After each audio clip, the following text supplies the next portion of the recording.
When you come into this sublime atmosphere created by Mother Divine, it really does completely wash away all the roughness of the men's world. It's phenomenal, actually, coming here. I've felt just from the first moment stepping into this building that I am in a transcendental realm that is, and the world is very, very far away. And I'm not touched by it in any way. I'm just luxuriating in this soft ocean of Mother Divine's blissful consciousness.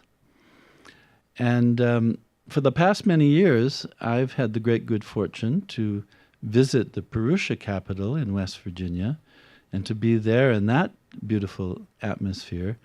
And that became my benchmark for the most sublime, peaceful, blissful experience or environment.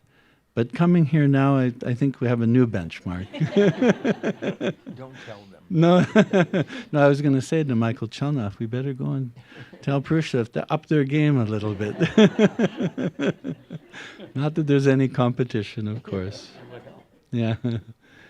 So we are here today to celebrate this beautiful new Vastu home of Mother Divine, whose high purpose is to educate the women of the world in the knowledge of consciousness and how to realize the highest level of human development, which is the purpose of life, and that is the unity of bliss consciousness, the ultimate reality. And I wanted to say that there's someone who would have been very, very, very happy about this day and would have wanted to be here, and that is my predecessor, Prime Minister Dr. Bevan Morris, who right through this whole long journey, as Raj Rajeshwaris Kami pointed out, it's been a long journey, but all these years he was a great advocate and supporter of Mother Divine having this kind of facility built for their home. So I want to express, of course, on behalf of Maharaja Adhiraj Rajaram and Prime Minister Dr. Morris, and all the Rajas, Ranis, mothers of the domains, ministers, and all our national directors and governors of the global country of world peace, to congratulate the Raj Rajeshwaris on this wonderful achievement and for their unwavering commitment to creating this global Women's Center for Peace and Enlightenment. It states in the Vedic literature that those who care for the welfare of the enlightened or who facilitate those who aspire to gain this highest state of existence, that they gain immeasurable blessings. And so, as we've been hearing today, we want to bestow great honor and gratitude, deepest gratitude, to all those who have given to realize this incredible structure, which will be a lighthouse of enlightenment for all the women of the world. And whether you've given in a small way or in a big way, doesn't matter. Every little bit, every contribution, every donation, every act of service for realizing this project, I'm sure is well noted by Mother Nature. And all the blessings will come to those who have given. I feel very honored to have been invited to speak today in this celebration of this blessed abode of Mother Divine. And when we're considering this dwelling, then we have to, and its purpose, we have to think, what is truly the dwelling or abode of Mother Divine? And I wanted to share this quote from Maharshi about where Mother Divine dwells. When Maharshi spoke of Mother Divine, he said, Mother Divine means the almighty evolutionary power of Mother Nature that nourishes every grain of creation and whose abode is infinite and is in every finite particle of creation.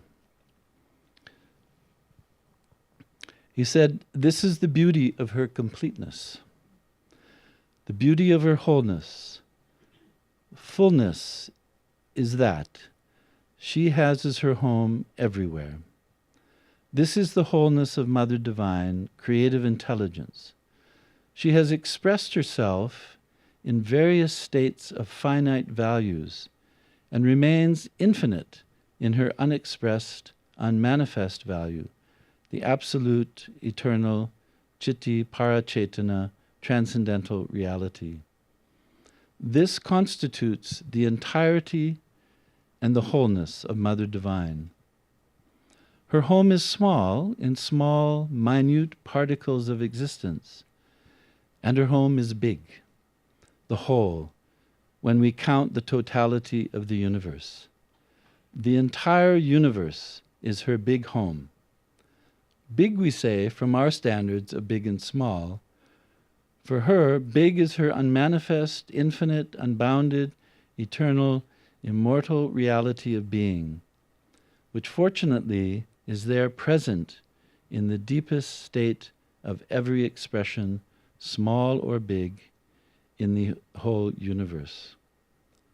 She has structured her home and resides deep within it, and does not mind how much of her enormous, eternal, infinite value is expressed by that fine, tiny particle. She doesn't mind. Huge galaxies, enormous speed, almost unbounded variety of expressions. That is her bigger glory from our relative standards of small and big. She does not mind. The galaxies express her glory, and the entire clusters of galaxies are her home.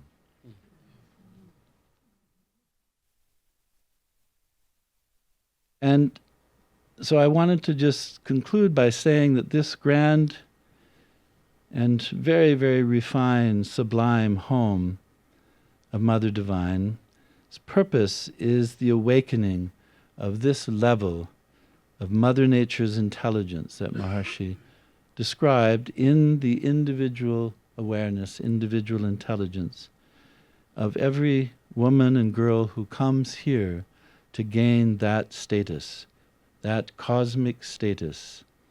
And this is the advantage and uniqueness of Vastu, that it connects the awareness of the individual to the cosmic awareness of Mother Divine. So this is a generator, a very powerful generator to enliven this experience of this almighty nourishing power of Mother Nature in the consciousness of every woman of the world.